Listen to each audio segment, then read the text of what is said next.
You have my full support as we, working together, help more people build a better future, advancing American values, interests, and security.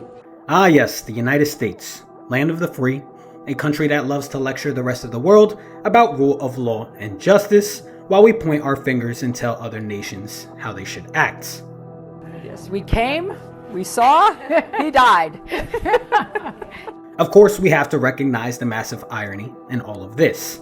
In America, for whistleblowers, especially national security whistleblowers, well, they have absolutely no rights. If you blow the whistle on a number of things from corruption to waste or fraud, you're looking at being prosecuted under the Espionage Act. You see, that's what happens when you do the right thing in America. And for those few who dare to stand up, it costs them their careers, their reputations, their families, and their freedom. One of those people who learned that the hard way was Nate Cain. I came in one day and overheard a conversation that honestly I wish I had not heard. But it was one that involved a cover-up, involved senior leadership at the FBI, and somebody had seen transcripts of a conversation that had occurred on the 7th floor where they were going to essentially shut down a lawful investigation on the basis of political reasons. And that's something that I can't abide by. You see, Nate's a U.S. Army vet, a cybersecurity pro, and a government contractor with decades of experience. We're talking about someone who's worked in the Pentagon, FBI, NSA, DEA, really, you name it. He's a patriot, a Christian, and recently he ran for Congress in West Virginia. Now in 2017, while Nate was working at the FBI, he uncovered something that most people would rather ignore. FBI and DOJ leaders were deliberately refusing to pursue criminal charges against Hillary Clinton and the Clinton Foundation. You see, that's not just incompetence, that's obstruction of justice. Words like treason were being thrown around in this conversation, and they had evidence and things like that they were going to shut down because they felt that Hillary Clinton was going to be elected. And so they were worried about reprisal from her, and that is no basis for equal justice under the law. You see, this was happening right after the 2016 presidential elections. You remember when the FBI was already pushing the false narrative that Donald Trump was a Russian agent. But this wasn't just about Clinton. It was about a much deeper issue. Nate says it was around this time that the FBI began picking sides politically. We do assess that hostile actors gained access to the private commercial email accounts of people with whom Secretary Clinton was in regular contact from her personal account. We also assess that Secretary Clinton's use of a personal email domain was both known by a large number of people and readily apparent. She also used her personal email extensively while outside the United States, including sending and receiving work-related emails in the territory of sophisticated adversaries. Now, do you remember that? When FBI Director James Comey went on national TV just days before the 2016 election, saying Clinton committed all these crimes and had classified emails on a private server. You see, Nate knew it wasn't that simple. The real issue lay within 7 email chains linked to special access programs. That stuff, that's truly top secret. Stuff that can't just casually leak onto an email server. The fact that that would be on a private email server, there's no way that that could be a spillage or an accident. You would have to knowingly violate the law and break the law to get that kind of information out. So when he said those things, and I'm listening and I'm going, oh my gosh, they're going to indict her. Well, instead of Comey, Nate was asking the real questions. How does that classified info end up on a server, one that foreign adversaries could have accessed?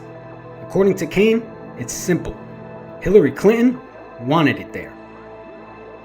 I reached out to some of my friends and in the cybersecurity community, and I said, does this sound right? I said, I know what I'm thinking. And they confirmed that they were thinking the same thing that I was thinking, that this server was a drop box. It was a way for her to be able to leak information, and it would explain why words were flying around like treason and things like that. And you can't just ignore this kind of thing. it's not just a technical issue. It's a matter of national security. My unit chief was cussing and swearing in his office, during while this was going on television. And I walk over. I had a good relationship with him, and I just walked in and I said, "Hey, so what's going on?" And he said to me, he said, "The FBI only investigates. It does not make determinations for indictment. That is not the FBI's job." And so he was pointing out the fact that Comey was making the decision that there was not going to be any indictment against Hillary Clinton, for these crimes. And so that he was violating, policy by doing that. And so I told him, I said, do you think that maybe they're going light on this because they've got, and he didn't know that I knew about this other information, but I said, do you think they're going light because they've got other things on her that they're going to bring to light and they're going to indict her for something else? And he says, no, that's not how it works. He says, they're covering this up. So Cain did what he thought was right. He blew the whistle to the Justice Department Inspector General and the House and Senate Intelligence Committees. Now, you'd think someone coming forward with this level of truth would be hailed as a hero, right? Well, think again, because instead, the FBI came after him. The FBI raided my home, and 16 agents ended up at my home going through it, taking all of my electronics. They outed me publicly to the, outed me to the public. This happened through somebody leaking my name to the New York Times, forcing me to, go public, and which did, in fact, put me at risk. I had multiple death threats. Eventually, I was poisoned, I believe twice, definitely one time for certain that I know, where something was sprayed under my door handle that gave me stroke-like symptoms that lasted for 9 weeks. I had somebody loosen the lug nuts on my vehicle before I went on a long trip. And it was just something that, no one who's blowing the whistle should ever have to go through. They didn't reward his bravery, they punished him. They put him under surveillance, raided his home, took his property, smeared his reputation, and even leaked his identity to the press. You see, this wasn't a disgruntled employee trying to stir up trouble. This was a man who saw something deeply wrong, and he decided to do the right thing, even at the risk of his own life being turned upside down. Prior to me going to the FBI, I worked for NSA as detached from MAR4 Cyber. I was read on to tools like Section 702 of FISA and other surveillance tools and surveillance authorities, and I can tell you, I know what the signals look like, and I had all those signals showing up on my phone. Now, for 5 years, the retaliation kept coming. One FBI agent even went so far as to question his family, searching for anything they could use against him. Eventually, Cain couldn't take it anymore, and he went public with everything he had, reporting the abuse to the Senate Judiciary Committee. Miraculously, the pressure started to ease. But here's the real kicker. Nate Cain was never charged with a crime. His top secret security clearance, that was never suspended. But the message was loud and clear.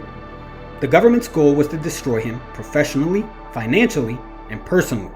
And honestly, it may have worked. What they did irreparable damage to my family, and caused such anxiety to my son that he passed out while he was on the couch. The only reason I even know about any of this is because we had a moment of attempted reconciliation, but it's my life is too stressful and too political and everything else that he can't be around me. So it's just there's certain things that I can let go of, and I can just forgive. But when you attack a man's family, you try to destroy their family, that's something that's unforgivable. Now, after the ordeal in 2018, Nate ran for Congress. And while he didn't win, he gained something much more important. He learned a hard lesson about truth, about freedom, and about what our government really stands for. What this showed me in this experience was that we have a role to play. Whether or not we're elected officials, we've got to take back control of our government, and we have to do our duty, to save this nation and hopefully pass on something to our children, that is, that still maintains and has freedom. because right now there are people who are working against, our liberties. They're working against freedom. You know Confucius, the Chinese philosopher? Well, he said something thousands of years ago. An oppressive government is to be feared more than a tiger. Thomas Jefferson, one of our own founding fathers, well, he warned us that an activist government is always oppressive. And with that said, I gotta ask, why does the government keep ignoring this truth?